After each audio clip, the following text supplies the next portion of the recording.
So everyone, yes, thank you very much for for inviting me along to do this. My name's John O'Connor, and just really happy to get an opportunity to speak to you guys and tell you all about game management and my journey into game management, and hopefully give you some inspiration and some reasons why you might decide to choose game management as a future career.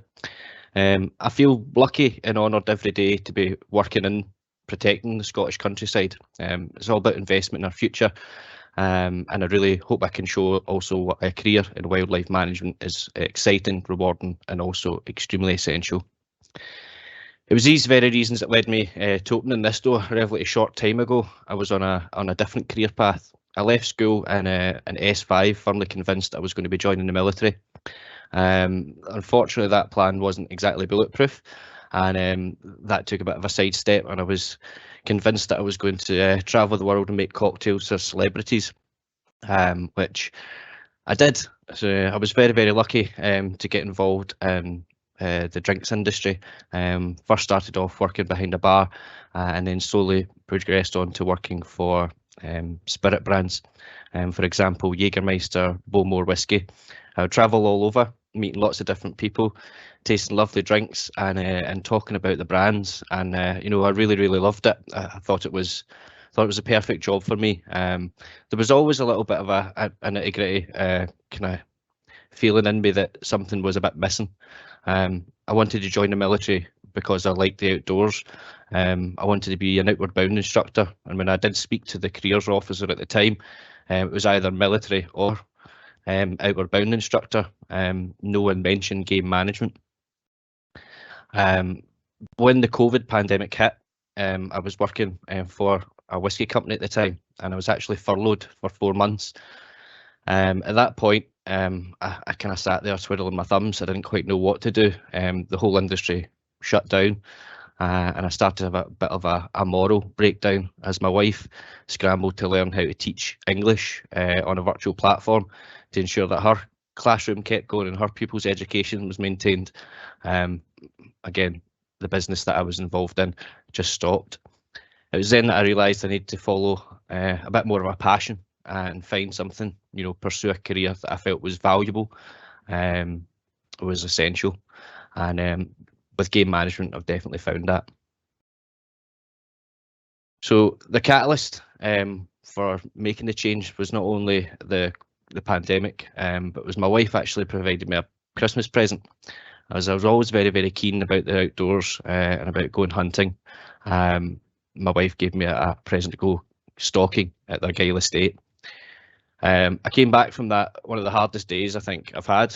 I was hiking up hills. There's snow on the hills, blue skies, very little clouds. It was absolutely idyllic. However, there was a lot of wind. There was dragging beasts up and down hills, and a lot of information to take in. But when I got home, as I said, I just wanted to do it all over again. And at that point, I knew that that's what I was going to do. I remember speaking to the gamekeeper at the time, and I asked him, "Can you do this full time?" He says, "This is what I do." And that night I got home, I booked an industry qualification called the Deer Stalking Certificate Level 1. And I enrolled to start in college 4 months later at the University of Highlands and Islands to do a national certificate in gamekeeping. There is no right way to get into this industry. You know, I think a lot of people kind of expect that you need to know someone that's actually in the industry to get involved with it. And to a certain extent, that's true if you want to do this as a hobby. However, there's a lot of people in this industry that are willing to teach, and they're willing to find loyal participants to get involved. And if you show a little bit of interest, these guys will take you in and will show you what you need to know. As you can imagine, where I grew up, it was very, very different to the Duke of Argyll's estate. He has quite a large property area, around 70,000 acres in the estate that I was working, and it was a head gamekeeper and myself, and we would manage the deer for a couple of years as I went through my college. So a couple of things that I would do on a day-to-day basis is I'd be managing the hillside, managing the land, looking at deer populations. I would take on board everything that Tom, the head gamekeeper, told me, who'd been there for 25 years, so he knew that ground perfectly well. He knew the behaviour of the deer, what the weather would do to the deer, and so absorbing that was it was tough, because you're not only trying to learn, but you're also trying to perform when you're on the top of a hill and you're climbing and you're walking, so it can be quite tough. Obviously you can see the views, absolutely fantastic. Working with such a large estate, there's quite a large number of deer to manage, so the commercial larder often looks like that on a day-to-day basis. So we follow best practice and legislation. You'll see all these animals are all tagged, and these are all being looked at, inspected and ticked off by a trained hunter, which I was able to collect when I did my deer stalking certificate level 1. I then moved on from my NC gamekeeping, and I continued to go with my HNC gamekeeping and wildlife management at UHI.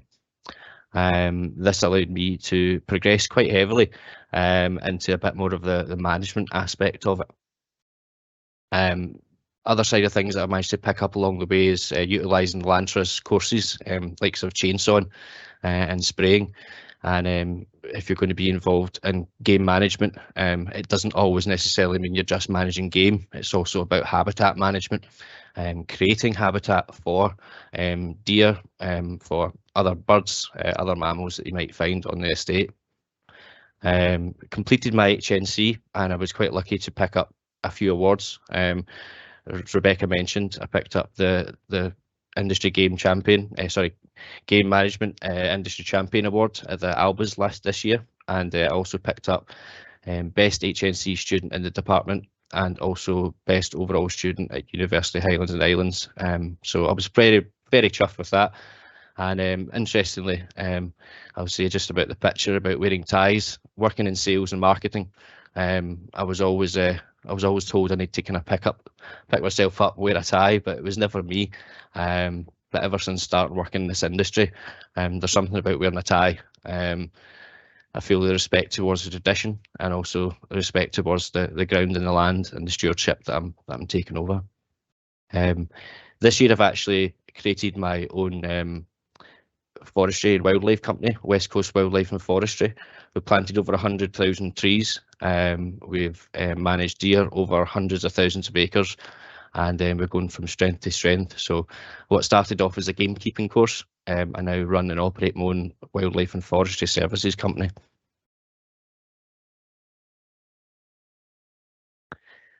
So the many reasons why I think a young person would like to be involved in the game side. I think it all starts off with a passion for wildlife. If you have a genuine love for wildlife and a desire to make a positive impact on their management and conservation, then a career in wildlife management allows you to combine the passion and your profession. Working in this field provides you an opportunity to work closely with different species, learn about their behaviour and contribute towards the sustainability. When you're working in particularly my sector, there's a lot of kit and equipment that are being used, ATVs, Argos, to manoeuvre around the hillside and to manoeuvre animals that you harvest throughout the hillside. The use of firearms, rifles and shotguns are also a day-to-day place. And then obviously we've got inside the larder, and the butchering and processing is another side. When you do your game meat hygiene certificate with your deer stalking certificates, you learn all about game hygiene and best practice, which is very, very important when you will eventually be putting in venison into the human food chain. So other aspects that might interest a young person is which got me was the conservation and the environmental stewardship. Wildlife management professionals play a crucial role in conserving and protecting ecosystems by managing habitats, monitoring wildlife populations and implementing conservation programs. You can actively contribute to the preservation of biodiversity and the overall health of our natural environment. This is something that particularly drives me, knowing I'll one day pass on the stewardship and knowledge is very, very important. So again, with the career opportunities, wildlife management industry offers much more than just game management and gamekeeping, operating for pheasants or partridges. You can work for government agencies or non-profit organisations and research institutions, and also private consulting firms. You can have job roles which would be wildlife biologist, ecologist, conservation officer, park ranger, or environmental educator. This diversity allows you to explore different facets of wildlife management and find a specialisation that aligns with your interests and skills. Fieldwork, if you like being outside, you're going to get enough of that working in this industry for sure. If you enjoy spending the time, you prefer a career that allows you to work in those types of settings, then wildlife management can be an excellent choice. Fieldwork is a significant component of many roles in this industry, providing opportunities for hands-on experience, data collection, monitoring wildlife in their natural habitats. Another big aspect for me is what you can do for the what can you do? What kind of impact can you have on a global scale? So wildlife conservation isn't just a local or national issue, it's a global issue. And with increasing threats to wildlife populations and their habitats, there's a growing need for skilled professionals who can address these challenges. By choosing a career in wildlife management, you can make a significant contribution to global efforts, protect endangered species, restore ecosystems, and combat issues like climate change and habitat loss. So the next slide I'm going to put on is a little video. It's part of a longer video, but I hope you kind of grasp a little bit about what I do and the area that I do it. So I hope you enjoy this for the next 2 minutes. See how you get on.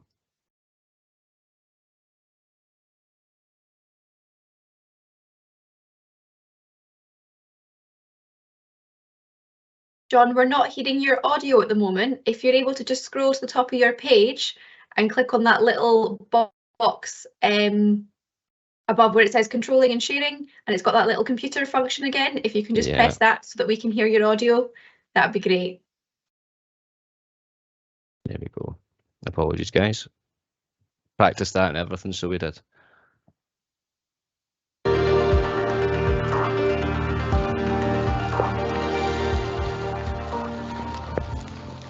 So you planted all of these trees?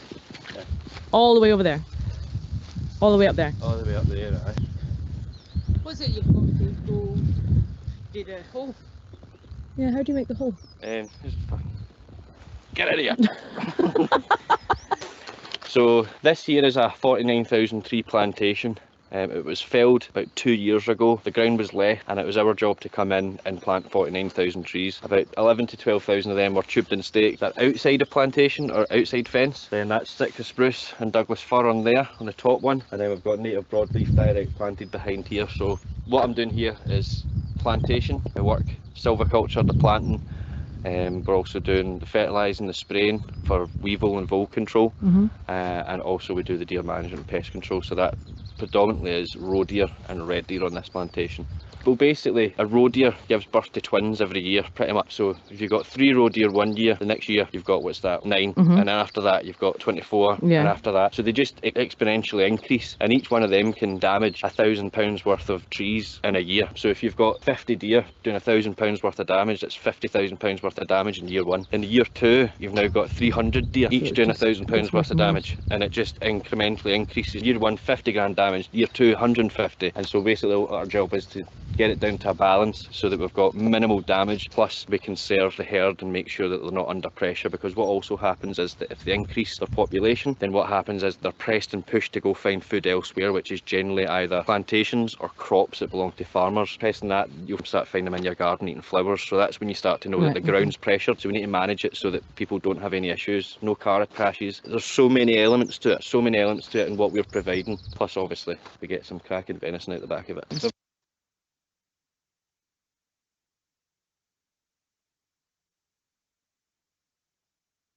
you got me back, guys?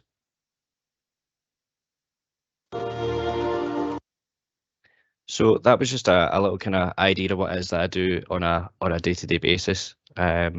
So when I talked about picking up for deer damage, not only are you there to manage deer, but you're there to inspect the ground and understand what it is that the deer are actually doing to that ground. So for example, some of the images you see in front of us, 2 being damaged by deer and 1 by hare. The top right image, deer damage, you can tell that by the particular shape that the twig's been snapped.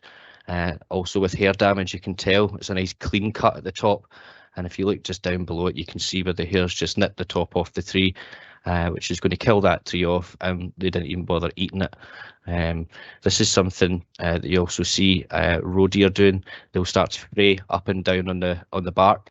That helps to clean the velvet off their antlers at a specific time of year, but what it does is it really damages the tree and effectively kills it off. So this is the type of damage that it is that I would be looking for.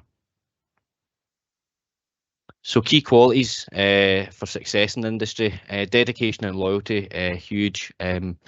Early mornings and late nights, hard work. However, you know, it's extremely rewarding, and you know, nothing like getting home and taking your boots off. It's extremely rewarding in that aspect. Adaptability and quick learning.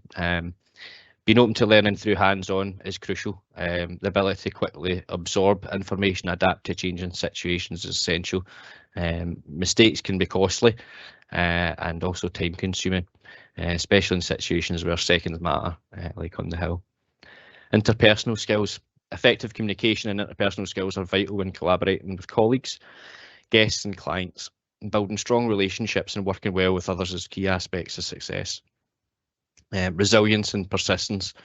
Not every day in the industry is a success, so you know you must possess some resilience to weather some setbacks, and a persistence to continue striving for that success. Learning from failures and applying those lessons to future endeavours is crucial. So to wrapping up here, work and passion combined. If you look up to the guys, you see a sparrowhawk after a vehicle collision. You know, people call the gamekeepers, people call the wildlife managers, the forestry rangers.